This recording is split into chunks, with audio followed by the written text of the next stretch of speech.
آیا په بیمار باندې روژه شتي او که نه؟ نو اول به دا خبره داسې بیانوو، داسې وضاحت به یې کوو چې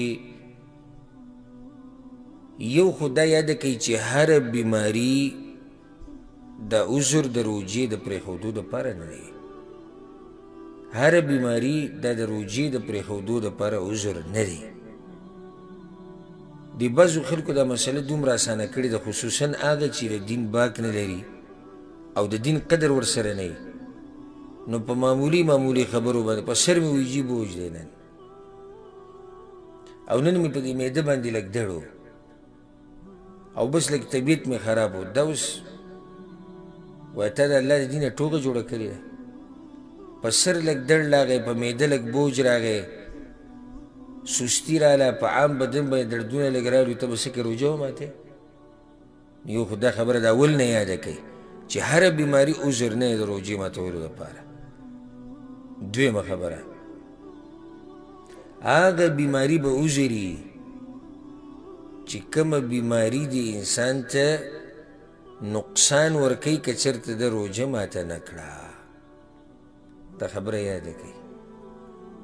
لکه اوس داسې بیماري ده چې په هغې کې په ده لازم دي چې د بدن د بچ کولو دپاره او چې د بدن ته نقصان ونه رسي، چې دی روژه ماته کي، خوراک وکړي، څښاک وکړي، نو دا اوس عذر دی. او دا هم ډاکټران وایي،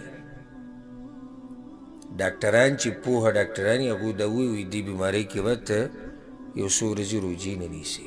ولې؟ ځکه چې دا تعالی پلاني نقصان درکوي، یا بغیر د دې ګولو نه ګزاره نه کېږي، لازم به ته دا ګولۍ لازم به خورې، چې دا دې ونه خوړې بدن ته تکلیف میلاوي. هلته چې دا روژې دې نیولې نو بیا ګولۍ نشي خوړې، دوایي نشي استعمالولی، دا اوس عذر دی. نو بیا د دې سره بله خبره دا ده چې بیماري بیا به دوه قسمه ده. یو هغه بیماري ده، دا زه اوس د هغې بیمارۍ خبرې کوم چې هغه عذر دی.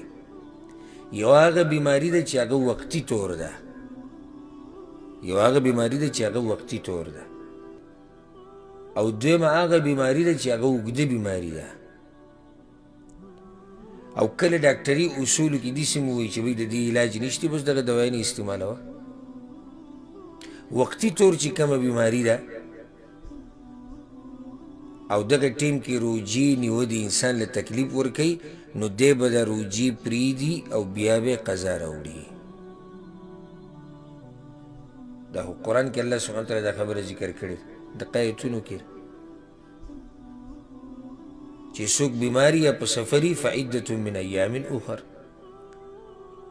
دغه وقتي طور بیماري ده. روژه وایي ماته که خیر دی، عذر دی. روژه چې دې ماته کړه، اوس بیا وروسته چې کله ښه شوې نو بیا د دې قضا راوړه. دویمه هغه بیماري ده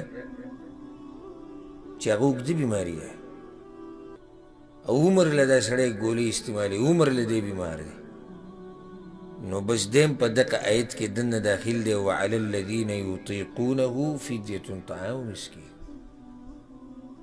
کوم خلک چې روژې نشي نو ورته ګران دي، بس دی خو روژې نشي نو لکه اوس یو سړی د ګردې خرابېږي، دی کله روژې نیوی شي؟